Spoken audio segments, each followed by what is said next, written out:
welcome back to our podcast. I'm the Disturbed Southern Belle. And I'm the gentleman. So, we're going to be finishing up with our last two segments of our Outlaws from Around the World series. And this week, we're going to be talking about a very notorious duo, Bonnie and Clyde. So, probably the most notorious couple outlaws. Right.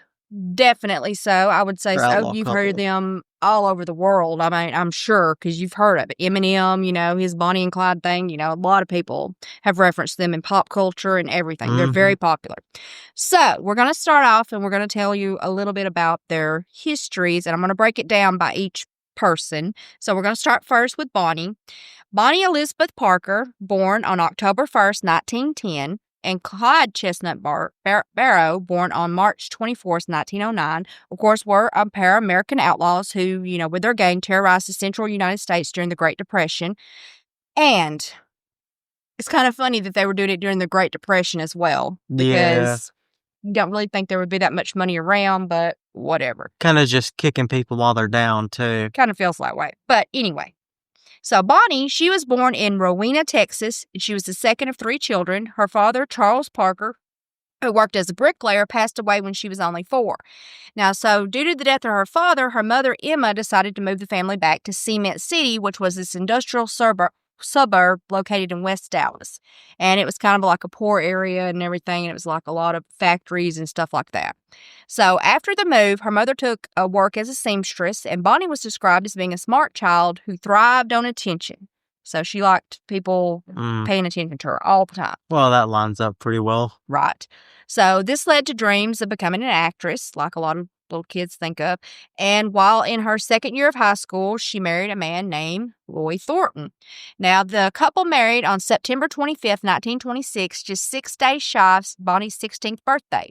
The marriage was supposedly very unhappy, though, and the couple often argued over Roy's frequent absences and his constantly getting into trouble with the law.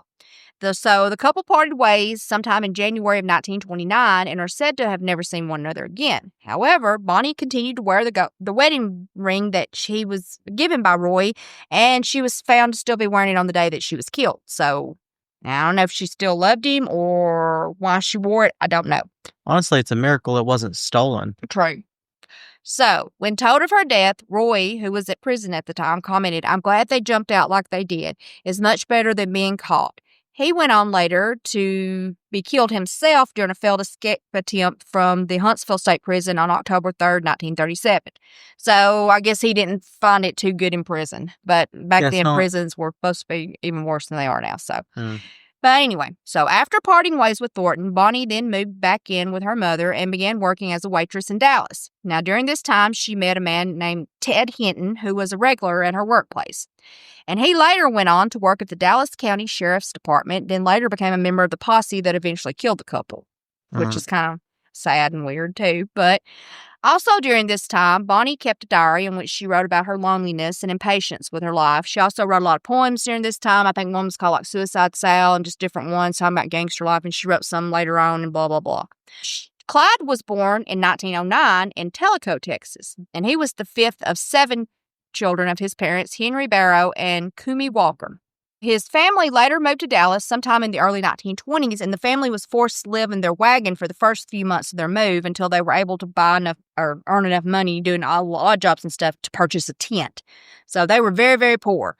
His family was. They didn't even have a house. They were living in a wagon, and then they moved out to that tent, which that was not uncommon back in those during that Depression time. That was not uncommon at all. So Clyde's first arrest came in late 1926 when he was only 17. He had rented a car and had not returned it when he was supposed to. So he just kind of kept it and was just driving around, and then they came and got him. So his second arrest came soon after, when he, along with his brother Buck, were arrested for the possession of stolen turkeys. Now, I don't know if these were like live turkeys or what, or killed. Doesn't matter. They had a bunch of turkeys that weren't theirs. So he did have some legitimate jobs from 1927 to 1929. However, he also cracked safes, robbed stores, stole cars as a way of, we'll say, supplementing his income during that time.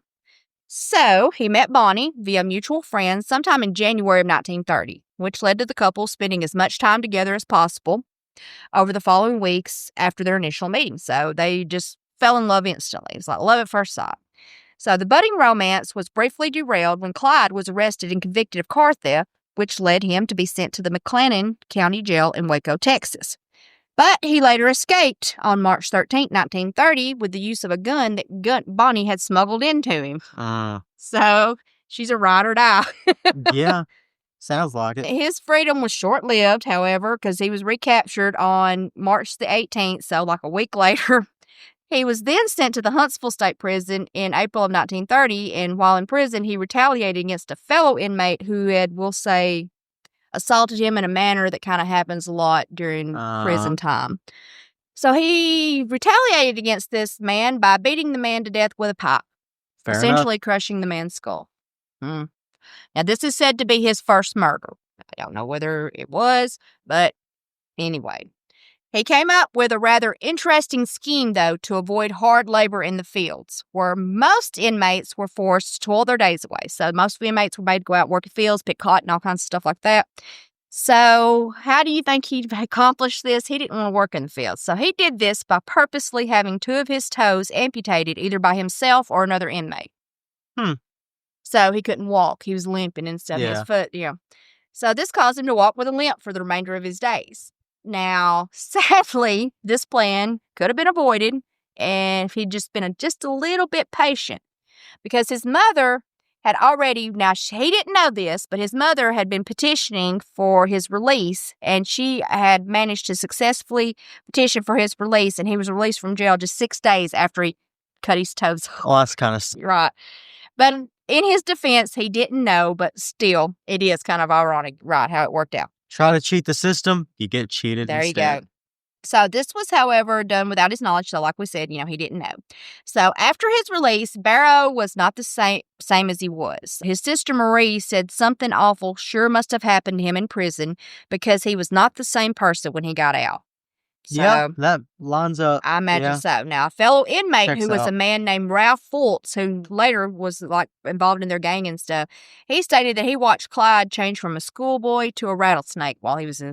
So he toughened up pretty fast. dramatic change. So he got mean, and which it sounded like it was pretty rough in there, and he got mean. So prison kind of made him even meaner and more violent, basically. Which makes sense. That tends to happen a lot from what I've heard. So now he took to robbing gas stations and grocery stores soon after his release, and his favorite weapon was the M1918 Browning automatic rifle, or a BAR. Well, weren't those supposed to be hyper destructive for that time? Right. They're called BARs, or BARs, Browning automatic rifle. So that's what I'm going to probably refer to it a lot as. And from here on out, if I say a BAR, that's what we're talking about. So it was claimed that Clyde's goal was not to gain fame or fortune from his robberies, but it was to seek revenge against the Texas prison system for the abuse that he endured while serving his sentence. So he was supposed to have been really upset about the way he got treated and other inmates and blah, blah, blah. I would be too. Well, I mean, knowing how bad the treatment was for inmates back then. Right, I'm not saying he's wrong, no. So his limp, as expected, slowed him down significantly, which made it much more difficult to flee from law enforcement on foot, and it also hugely limited his mobility during robberies. So I imagine so. Exactly. So now we're going to talk a little bit about after his release and some of the early murders and robberies. So after Clyde's release in February of 1932, he, along with the man I mentioned earlier, Ralph Fultz, started a crime spree that included a string of robberies of both stores and gas stations. So they were just robbing just random stores, like groceries, anything. As you do. Right. And then the pair's goal was to gain enough money and firepower to launch a raid at the Eastman prison, where he'd been released. He'd been sent there, too, and he wanted to go. That was the one he was at first before he got sent to the Huntsville. So Bonnie and Fultz were captured on April 19th of the same year while trying to rob a hardware store in which they were attempting to steal firearms and ammunition. Bonnie was released after only a few months. However, Fultz was forced to serve time, and he never rejoined the gang. So he had enough of his outlaw life, apparently. Fair enough. Now, while in jail, awaiting her fate, Bonnie, like I said, this is some of the times she wrote a lot of poetry. And everything. That was one of the times she wrote a lot of that stuff that you probably read and seen about her. But she reunited with Clyde just a few weeks after following her release. And Barrow, he was the getaway driver during a robbery in Hillsborough on April 30th, 1932. Now, this is while Bonnie was in jail. Now, the store's owner, J.N. Butcher, was shot and killed during the chaos, and Butcher's wife later went on to identify Clyde as one of the shooters using police photographs that she was presented with. However, it was claimed that he had remained outside in the car the whole time. So, I don't know. So they're saying, that he shot the guy, but somebody else is saying he was just a getaway driver. Yeah. I have no clue. So on August 5th of 1932, Clyde and Raymond Hamilton and Ross Dyer were at a dance in Stringtown, Oklahoma. And the men were in the parking lot out front drinking moonshine. As you do. Which let them be, I guess, a little loud and rowdy. And it let them be, of course, approached by Sheriff C.J. Maxwell and his deputy Eugene C. Moore. Now, as the men walked toward the trio, Barrow and Hamilton just supposedly opened fire, leading to Deputy Moore being killed and Sheriff Maxwell being severely injured. So apparently they just walked up, and as soon as they seen them coming, they just pulled out their machine guns and just went ta-ta-ta-ta. Yeah. I guess. That's just what you do. I guess when a cop walks up to you, you start firing. Unload. I guess so. So Deputy Moore was the first police casualty that was supposedly caused by the gang, but it was by far not the last. The gang went on to murder 8 more police officers. Yeah. That's just police officers. So a friend of Barrow's family since his childhood named W.D. Jones, he joined Bonnie and Clyde on Christmas Eve of 1932 when he was only 16 years old. Now, he stayed with them quite a while. So W.D. was kind of like their little flunky here. I don't know. But he was like a friend from childhood and whatever, and he joins up with. So the very next day, which was Christmas Day of 1932, Jones, along with Barrow, murdered a man named Doyle Johnson during a carjacking in Temple, Texas. Then later on January 6, 1933, Clyde shot and killed Tarrant County, Texas Deputy Malcolm Davis when he, along with Bonnie and W.D., had accidentally wandered into a trap that had been set to catch another criminal. Huh. That's ironic. It is. So they had some kind of trap set up to catch another criminal, and they accidentally get in it, and then this guy gets killed because they caught the wrong guys. Now we're going to talk about when Buck and Blanche Barrow joined the gang. So as I said earlier, Buck was Clyde's brother. So Clyde's brother Buck received a full pardon and was released from prison on March 22nd, 1933. So immediately upon his release, he, along with his wife Blanche, moved into a temporary hideout with his brother Clyde and Bonnie in Joplin, Missouri. So the couples shared an apartment, and during the time there, the group was said to run loud, alcohol-fueled card games late into the night, which, of course, made them stand out in a quiet neighborhood, which is what you want to do when you're hiding out. Yeah, absolutely. You make yourself as known as possible. Exactly. That's how you hide in plain sight. Exactly. Now, Blanche claimed that they bought like a case of beer a day. They were drinking all the time. The brothers also are said to have come and gone like real noisily all hours of the day and night. Clyde even accidentally discharged his rifle while cleaning it in the apartment. So, yeah, they were raising hell, basically. Sure sounds like it. Now, no one was brave enough to approach the house to confront this rowdy gang. However, one concerned citizen did report their suspicions to the Joplin Police Department. So the police took this report very seriously, and they assembled 5 men who then headed on to the house that they had rented on April 13th. However, the law enforcement were wrong in their assumptions because the gang had been reported as this possible group of bootleggers, not Bonnie and Clyde. Yeah. So they didn't know what they were coming up on. That sucks. So they were not expecting the men inside to basically just pretty much immediately open fire on their group. Now, it's not funny, but you know what I'm saying. They just were walking up to the house and it's going nuts. Yeah. So Detective Harry L. McGinnis was killed instantly, and Constable J.M. Harriman was fatally wounded. Bonnie then grabbed her own gun, her own Browning automatic rifle, and she joins in with Buck and all the rest of them, and she starts firing on them. Which her firing, she started shooting at this one guy, and she forced Sergeant G.B. Collar to duck behind a large oak tree. Now, the bar that she was shooting fired .30 caliber bullets. Now, I don't know if you know, those are very those are not big little bullets. So, upon striking the tree in which the sergeant was hiding, it caused, of course, the tree to just erupt in splinters and everything. Which makes sense. And, of course, it flew into his face and embedded in this man's face. So he's getting just hammered by splinters and wood and everything else. Do not envy him. No. So Parker then jumped into all the rest of them while she was laying down cover fire. All the rest of them was running back and getting in the car, right? So then Bonnie, after that, she runs back. She jumps in the car with the rest of the gang. And the group set off, apparently only stopping briefly to retrieve Blanche, who had run in the street in pursuit of her little dog, Snowball. During all this, she ran out to get her little dog, and they had to stop and pick her up. It's kind of comical. At least they sound pretty loyal to each other. Exactly, but it's slightly comical. Oh, absolutely. Just the chaos. It is so silly. So the surviving officers later testified that they had fired 14 rounds in the gunfight, one of which hit Jones, WD, on the side. Another supposedly struck Clyde, but it was deflected by the button of his suit coat, and another supposedly grazed Buck after ricocheting from a wall. So the gang, of course, fled from their hideout, leaving behind the majority of their possessions because, of course, they just got ambushed. So they just, ran out. That makes sense. So, which included, they found, like, Buck's parole papers, which were only 3 weeks old, a huge stockpile of weapons, a handwritten poem by Bonnie, and a camera with several rolls of undeveloped film. So... Well, that sounds just peachy for them. Yeah, and here's where all these photos that you've probably seen of Bonnie and Clyde came from.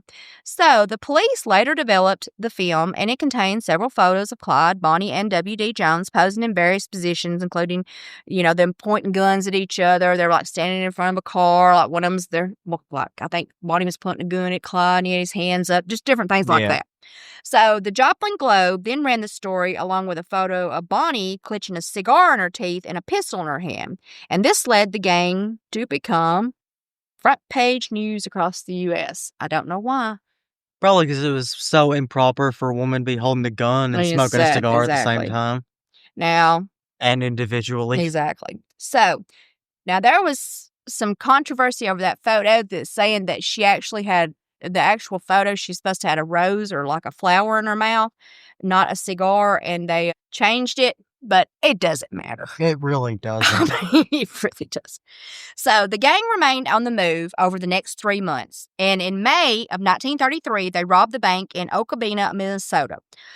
They later kidnapped Dillard Darby and Sophia Stone in a carjacking in Ruston, Louisiana, which was something the gang was known to do often between 1932 and 1934. They were very much so carjackers. They would just grab a car, throw you out. It was Grand Theft Auto stuff. Yeah. They would normally release the hostages far from home, but would also sometimes give them a bit of money to help with their return. So they would basically take them hostage in their car, drive them off somewhere, drop them off. Sometimes they give them a little money to get back. Sometimes they wouldn't. Well, at least they were kind to some people. There you go.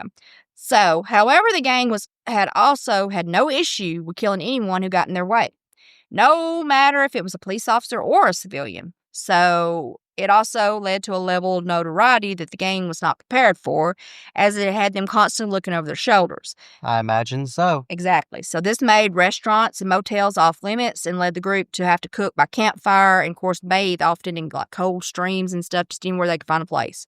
So also due to the close proximity of the two couples and W. Jones in one car, they were all riding around together. This led to a lot of bickering among the group. So there's Bonnie and Clyde, Blanche and Buck, and WD. They're all in one car. Yeah. They start griping. This led Clyde and WD to steal another car and leave the group sometime in late April for a while. Clyde came back and joined back up with them on June the 8th. And then just 2 days later, on June the 10th, he failed to see the warning signs on this bridge up ahead where it was under construction while they were driving. He had Jones and Bonnie in the car with him near Wellington, Texas. And he swerves and the car ends up flipping into this ravine. And it's unclear what happened. Now, some stories say that she got acid on her legs from like the battery exploding or busting or something. And some say it was like the car caught on fire. But anyway, her legs were burned up really bad. They were like burnt anyway. And I don't know if it's chemical burns. I don't know. It doesn't matter. So no matter the exact cause, she received third-degree burns to her right leg, and the burns were so severe that it caused the muscles in her legs to even like contract up, draw up and everything. So it was bad. So Jones later said that she'd been burned so bad none of us thought she was going to live. The height of her right leg was gone from her hip down to her ankle. I could see the bone in places. That is disturbing. bad. How she survived that? That's a miracle. If that was that bad, my goodness. She had to have been in horrific pain, too. Oh, absolutely. This left her, of course, unable to walk after the crash, which led her to either hop or be carried by Clyde. Nobody can get a consensus on that either. Yeah. I imagine he probably told her. Probably. They headed to this nearby farm for help, and then I guess they got some medicine. They, got cleaned up, whatever. And then they kidnapped, after they'd left the farm, then they kidnapped a sheriff and a city marshal, leaving the two men handcuffed and barbed wired to a tree outside of Eric, Oklahoma. As you do, Oh, yeah. So the trio later met up again with Blanche and Buck and holed up at this tourist court near Fort Smith, Arkansas, all the while having to nurse Bonnie's severe injuries. Now, like I said, if it was anything like what he described, it would have been horrific. Oh, yeah. So WD and Buck killed Town Marshal Henry D. Humphrey during this botched robbery in Alma, Arkansas during this time. They went out to try to get some stuff, some supplies, whatever, money, to get stuff for her, basically. So this forced the group to again have to go on the run, despite her, in bad shape. So she didn't need to be moved around at all. So sometime then of July of 1933, the gang checked into the Red Crown Tourist Court just outside of Platte City, Missouri. And this thing consisted of like these two brick cabins that was joined by these garages, and they rented both of them. So to the south, the tourist court was the Red Crown Tavern, which was a popular restaurant for the Missouri Highway patrolmen. So, yeah, that'd be a good place to set up shop. Oh, right? Absolutely. Just let's go right down the road from this place. It's a hot spot for, the cops. So, Blanche, she went in and she paid for the cabins, and she paid for all of them using coins instead of dollar, bills or money. And she registered only 3 guests. However, the owner, Neil Hauser, later stated that he had noticed that there looked like there was 5 people in the car, when she went back and got in, and that the group had backed their car into the garage in what he described as gangster style so that they could make a quick getaway. Well, okay. No, I guess that's not necessarily odd. A lot of people do, whatever. But anyway, the next day, he noticed that the windows of the cabins had been covered in newspaper. Well, that's a little peculiar, sure. Just a tiny bit. Okay, so then Blanche goes out again sometime that day or whatever, during the time, and she purchased some meals for the group using, again, coins. And she had, which is weird, like, where did they get all these coins? I don't know. It is a bit odd. But anyway, they've got a lot of coins. A massive amount of coins. And she headed out again to the next day to do the same, get them something to eat, some beers, whatever, blah, blah, blah, and comes back. And she made quite a ruckus because she was dressed in a pair of these riding breeches, which, if anybody's ever seen them, they're not normal. That's not something that would have been normal for somebody to wear back then, which it kind of attracted some attention because they were like, what's going on around? People don't usually wear this, and she's paying in coins, and I don't know. So with all these strange occurrences going on, this led the owner of the place they were staying, Hauser, to notify Captain William Baxter of the Highway Patrol about the group. So Clyde and Jones, later, after he had notified them, they went to town to purchase bandages, crackers and cheese, and some medicine to treat Bonnie's legs. So they kind of went there to get some stuff for her, get some snacks, whatever.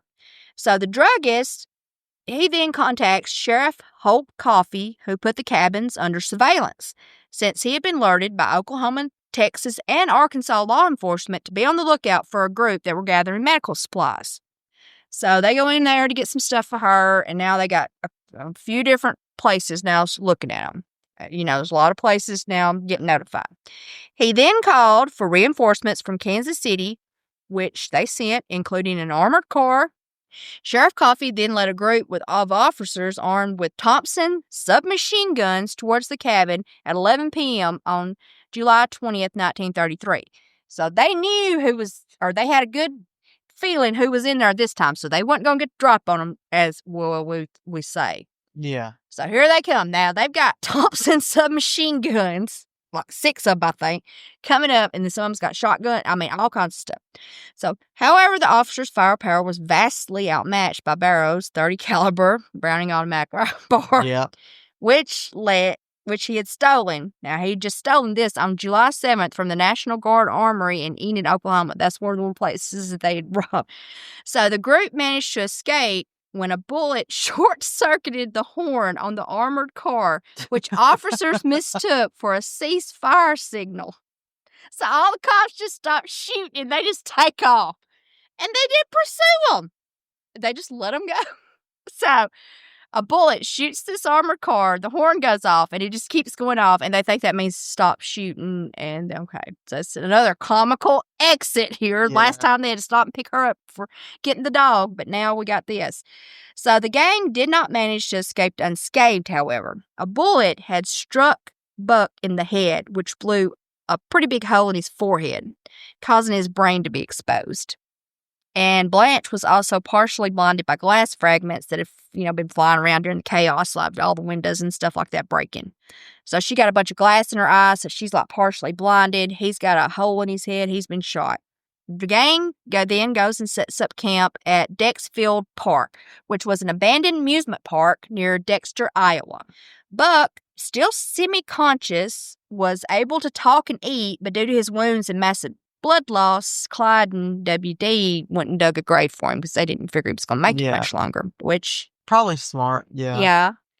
Now, local residents around this little park, this abandoned amusement park that they were at, they started noticing like these bloody bandages and stuff out laying around, and they reported it, which led to a group of police and approximately 100 spectators to surround the camp because apparently you just went up on this stuff back then when police were going to ambush people. You just went and looked and watched, got right in the way.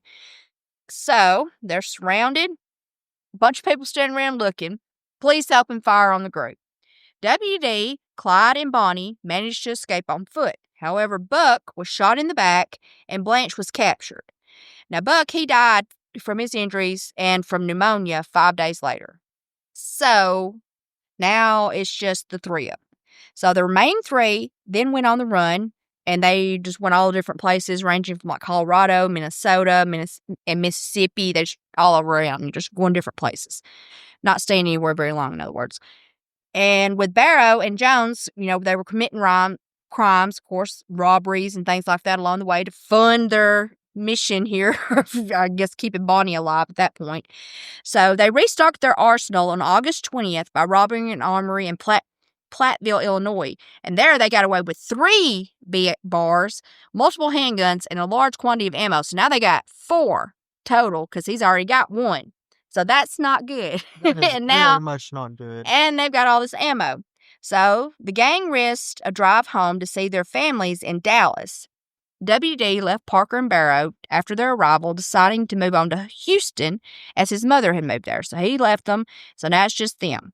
So they arrived in Dallas sometime in September because they wanted to see their families. So WD Jones was later arrested in Houston without incident on November 16th, and he was sent back to Dallas.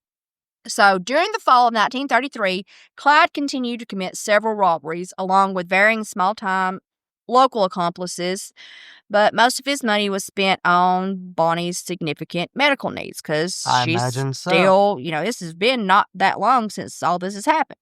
So the duo managed to evade capture on November 22nd, 1933, while they were attempting to meet with family members somewhere outside of Sowers, Texas. Dallas Sheriff Smoot Schmind, Deputy Bob Alcorn, and Deputy Ted Hinton hid near the meeting spot. As Clyde neared the designated spot, he sensed something was up, and he continued driving, bypassing his family's car. This led the sheriff and his deputies to stand up from the hiding places that they were hiding from, and they opened fire on the car with their own bars and machine guns, and the Waiton family was caught in the crossfire, which is great. So they're shooting at their family now. And thankfully, none of them were injured because they were just out there to see them. I mean, it's their family. I mean, I know they're outlaws and stuff, but it's their kids, so I get it. So a bullet from the BAR did manage to shoot through the car that Barrow and Parker were in, and it supposedly hit both of them in the legs. So both of them got grazed by a bullet from one shot. So good grief. That's lucky. That tells you how powerful them bullets are, too. Oh, yeah. that's traveling that far through everything, So there was this brazen breakout orchestrated by Barrow on January 16th of 1934 that allowed for the escape of Hamilton, Methvin, and several others. And it was later went on to be known as the Eastham Breakout. Now, this successful breakout also generated a lot of bad publicity for Texas, as you can imagine, because he just broke all these people out of jail. In this raid, he went in there with some guns and blah, blah, blah. You know what I'm saying. And also, while escaping, one of the people he was helping to escape, which was a guy who was going to be one of his gang members, Joe Palmer, shot and killed this guy, Major John Crosset. So this was not a good thing. So he shot a cop and killed him while he was making his escape. So this attracted the full power of the Texas and federal governments to go out on the manhunt for Bonnie and Clyde. So they were pretty much just getting tired of their shit at this point. And we'll just say that. Fair enough. I imagine I would be too. Right. So prison chief Lee Simmons supposedly stated that he promised that all the persons who had been involved in the breakout would be hunted down and killed. His promise was almost kept since Methvin was allowed to survive, but was almost kept since Methvin was allowed to survive by agreeing to turn over the gang and help setting up the ambush of Bonnie and Clyde.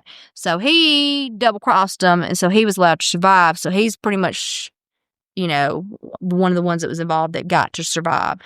But anyway, so on April 1st, 1934, at the intersection of Dove Road and Route 114, which was near this town called Grapevine, Texas, or what is now called Southlake, Texas, two highway patrolmen stopped their motorcycles thinking that they were assisting this broken-down motorist. However, as soon as the two men stopped, the gang opened fire with a shotgun and a handgun, and both men were killed in the gunfire.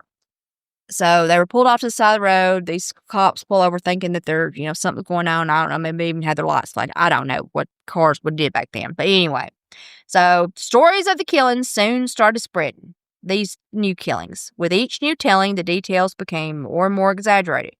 While most of the stories were discredited, it still led to, of course, a public outcry, which led to a reward of $1,000 to be placed on them, or approximately $24,000 in modern money. So, not a tiny amount, but you would really think it would be more. Oh, yeah, absolutely. For the dead bodies of the Grapevine Slayers, not for their capture, just for their bodies. That's all they wanted. They weren't wanted dead or alive. They were wanted dead.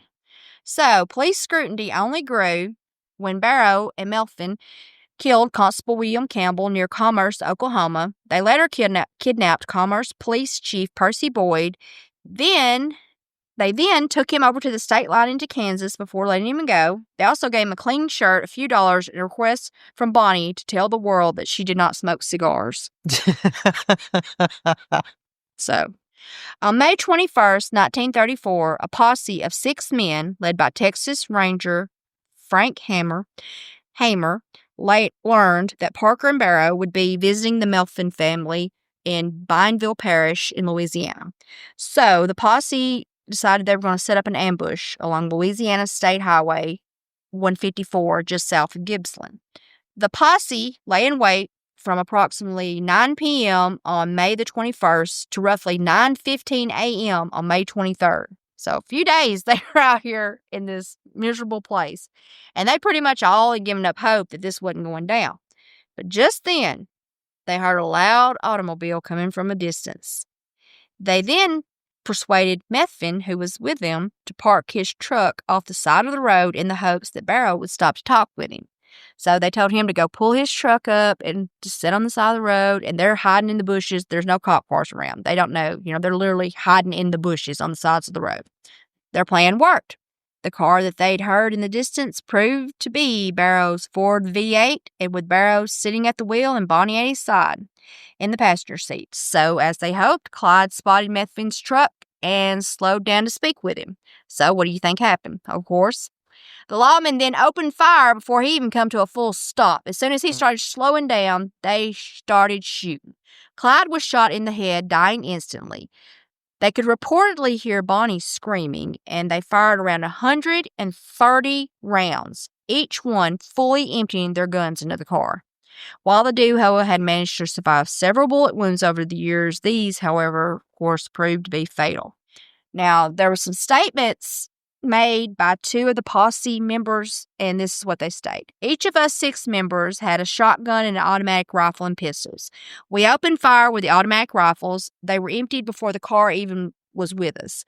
Then we used shotguns. There was smoke coming from the car, and it looked like it was on fire. After shooting the shotguns, we emptied the pistols in the car, which had passed us and ran into a ditch about 50 yards on down the road. It almost turned over. We kept shooting at the car even after it stopped.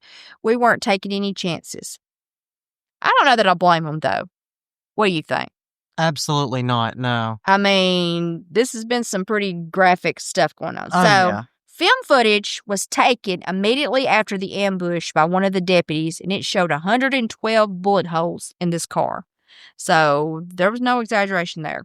Oh, yeah, no, I don't blame them at all for not taking any chances I'm not there. saying that, they're right now. I do think it was a bit overkill, it was overkill. but I don't hold it against them. Right.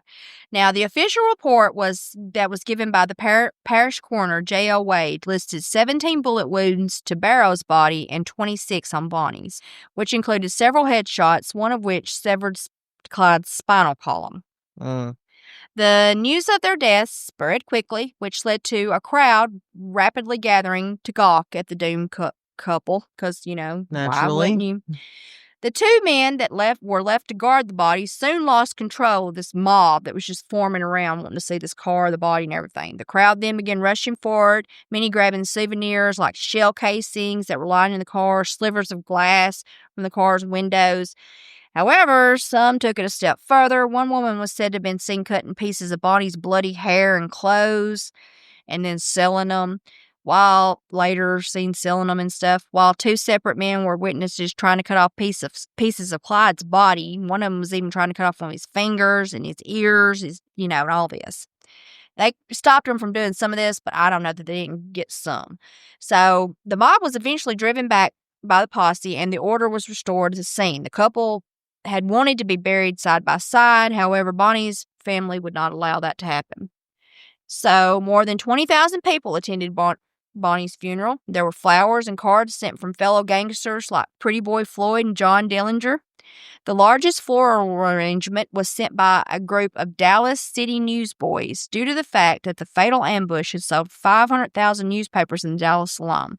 So they gave them like this big flowers from the Dallas newspaper because they let them sell these newspapers. 500,000. 500,000 newspapers in Dallas alone. Yeah, that's insane. Right. Bonnie was initially buried in the Fish Trap Cemetery. However, her body was later moved to Crown Hill Cemetery in Dallas. Thousands also gathered outside the funeral home in Dallas, hoping to get to view Clyde's body. He was later buried next to his brother Marvin in Western Heights Cemetery in Dallas. The brothers share a single granite marker with their names etched on it and a single epitaph that says, "Gone, not forgotten."